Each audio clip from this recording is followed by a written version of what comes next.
That day I was training a CSA.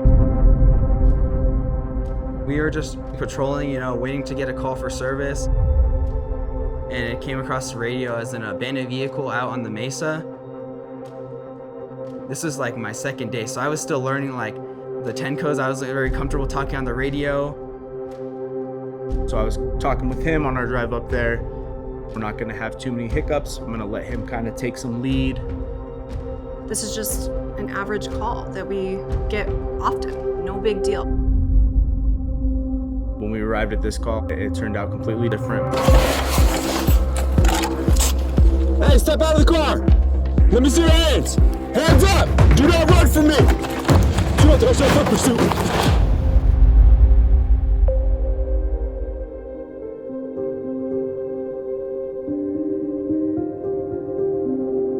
Since I was a little kid, I always looked up to law enforcement, just the way I grew up. My family respected them a lot. My grandfather was in security. I looked up to him a lot, and it's something I always wanted to do. I've been with Bernalillo County for 4 years now. Bernalillo County is the largest county in New Mexico, population-wise. We get more sunshine than pretty much any other state in the country. We're the county that encompasses Albuquerque. We respond to simple things like traffic crashes, all the way up to armed robberies, homicides. 257 and 311 on outlook and check 4500 West del Sol. I like to be the smiling face. In a sense, I want to show people that law enforcement doesn't have to be scary. Even if you get pulled over, it's not the worst day. We can still make everything fine. Everybody makes mistakes. We have a community service aid program, which is a really great stepping stone for some younger people to get involved in law enforcement. My normal day-to-day is responding to a lot of crashes, a lot of minor ones where people aren't injured, helping people on the side of the road. I've changed a lot of tires. So CSA is a pathway to become a deputy. It's a great program for us because our job's very unique in the fact that we don't sit behind a desk every day. You never know what you're going to get, especially for someone that's 18 to 20 years old and they're just thinking, is this the career path for them? You'll be surprised about how many people call in and say, I lost my wallet, or I lost my keys, or I think someone stole my purse at the gym. So we were just having breakfast in the morning, getting kind of ready for the day. We get dispatched to a call for service where the calling party is reporting an abandoned vehicle that they suspect to be stolen, dumped out in the mesa.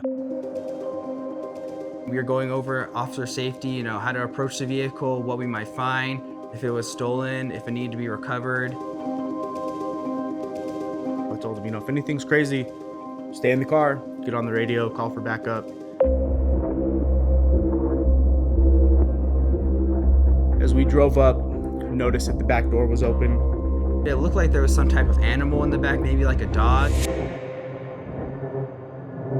Even though I'm training a CSA, I'm still a law enforcement officer, still have a duty to act. So I got out of my patrol vehicle, started to give commands. Hey, step out of the car! They had my firearm out just as a safety thing, at which point in time a gentleman exited the car. Let me see your hands! Hands up! Do not run from me! And he just took off running, so I gave chase. Do not throw yourself in pursuit! The car was occupied! Get on the ground! Get on the ground, you guys! It was a lot longer than I was expecting. And soft sand is never fun to run in. I don't know if it was pure luck or he had looked back and knew that that's where it was, but I had my taser on the front of my vest. And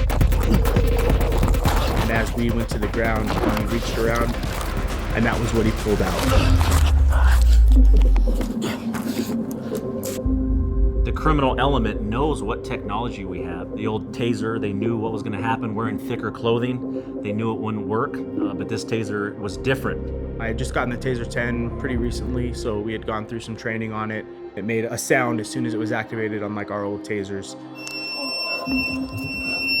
So when I saw that he had that taser in his hand, I knew I didn't hear that noise, so I had a second to try to get that from him. It wasn't like a firearm where he could pull that trigger and it was going to go off.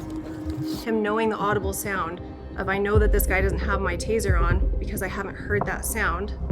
And also knowing that this guy was wearing a heavy coat to avoid the penetration of our previous taser was mind-blowing to me. because our suspects do think that way. They said that it was going to penetrate the clothing a little bit better than the old tasers, so I was going to get maybe a foot of spread based off of our distance. So I placed that first one right in his shoulder and dropped the second one down to his thigh to see if it worked.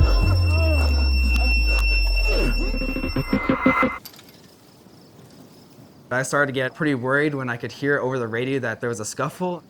And when I couldn't see him, that's when I started to get really worried. When I started riding along with deputies, they told me that if anything happens, it's like a deputy matter, just stay in the vehicle. We don't want you to get hurt. In reality, that was kind of what his job was to do, was to just sit back and wait so the deputy could take care of what he needed. I felt the urge that I needed to go help him, that I couldn't just be a bystander. And that's when I ran over. And at that point, he already had one of his hands in handcuffs, and he told me to hold his other arm down. Grab his arm. This one? Updates, please.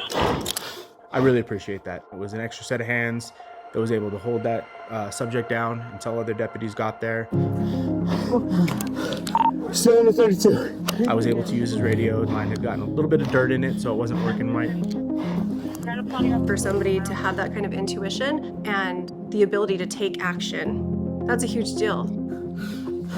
He showed true heart and spirit and what we want in the sheriff's office, is someone to go out there and be there for the community, but also be there for everyone else that works here and be willing to put your life on the line for everyone. This guy was committed during the incident. He bit me twice, actually. He had ran from a couple deputies a couple weeks prior wearing a heavier sweatshirt, and he made the statement that he does this to defeat tasers. Okay. It just proves that had that tool not worked the way that it was designed, it would have absolutely been a lethal force situation. He was going through a mental health crisis at the same time. We were able to speak with his parents, who were very relieved that we were able to handle the situation the way we did.